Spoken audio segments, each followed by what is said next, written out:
pour tout le monde, pour vous, pour les restaurateurs, les hôteliers, un grand nombre de personnes.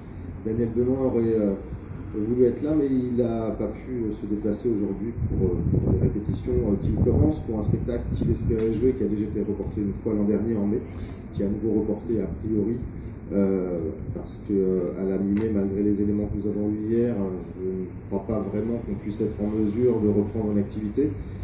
C'est assez compliqué puisque on a procédé depuis mars dernier au remboursement de 110 000 places auprès des spectateurs, qui est les personnes qu'on cherche vraiment à maintenir au sein de nos lieux pour la suite, parce qu'on dépend aussi bien évidemment d'eux. On a aussi eu à faire une défection de financement. On a perdu 700 000 euros d'un subventionneur qui nous empêche d'être très à l'aise aujourd'hui dans les financements, dans la structuration financière du théâtre d'Antibes, qui malgré sa taille comporte un budget qui est fait à 65% de recettes propres et qui aujourd'hui évidemment se trouve dans un danger structurel en fait, sans apport de l'État, puisque nous ne sommes pas subventionnés par l'État. Et on se retrouve donc dans une situation très difficile où on a essayé de reporter un certain nombre de spectacles.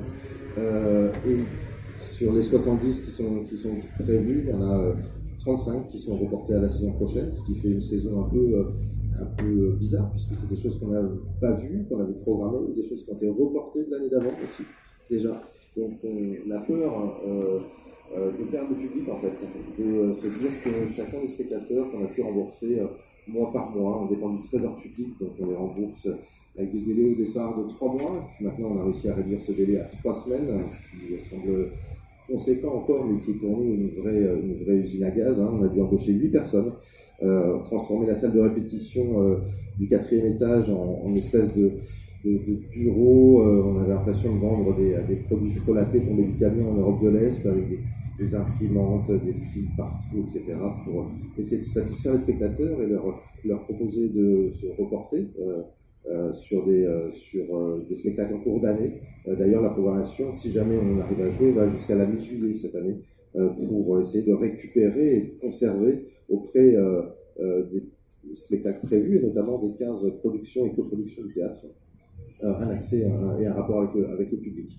Voilà, alors je sais que la situation est difficile pour nous, je ne vais pas vous faire pleurer sur ce qui se passe au théâtre. Je vous avoue qu'on est un peu inquiet pour les intermittents qu'on aurait pu et dû faire travailler toute la saison et sur lesquels on n'a pas pu s'engager autant qu'on l'aurait voulu, puisqu'on n'a pas pu payer ni les sessions aux compagnies, ni tous les mois d'intermittence. On a pu quand même dédommager les ouvreurs et les ouvreuses, enfin les payer au chômage partiel, avec les mesures de chômage partiel, sur un certain nombre de mois. Je vous avoue qu'aujourd'hui, la situation, puisqu'elle se prolonge, devient plus conséquente. Il y a 350 000 euros de déficit sur la saison, l'année d'exercice 20. Sur l'année 21, ça s'annonce encore moins bien. Et donc, c'est des choses qui structurellement devront être récupérées sur les années qui viennent et sans payer les artistes en version congrue. Il va falloir en tout cas en tenir compte pour retrouver un équilibre de fonctionnement dans un lieu de théâtre. Voilà, moi je vous parle de ce côté, de là où on est et de ce que je connais. Je vois aussi les compagnies associées, la compagnie associée, les compagnies qu'on accompagne régulièrement, les spectacles qu'on reporte et qu'on continue à reporter, des projets qui ne peuvent pas aboutir, c'est-à-dire qu'on en est déjà en attente, parce qu'on ne sait pas bien ce qui va se passer la saison prochaine, on ne sait pas si on va rouvrir en septembre à 1/3, 2/3 de jauge ou à 100%, ce qui serait assez surprenant quand même, ce qui ne serait pas très prudent d'envisager non plus.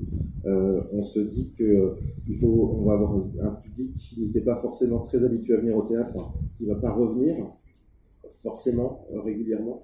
Donc il va falloir les reconquérir, ce qui est notre boulot de toute façon tous les jours. Et il va falloir continuer et recommencer. On a tous l'impression, nous on a l'impression qu'on est reparti 3 ou 4 ans, qu'on va avoir 3 ou 4 ans rattrapés en fait, puisque ce théâtre a 8 ans maintenant, il va falloir repartir comme si on avait 3 ou 4 ans. Donc c'est assez conséquent, ça pose des questions à toute l'équipe en interne, on est assez préoccupé par ça.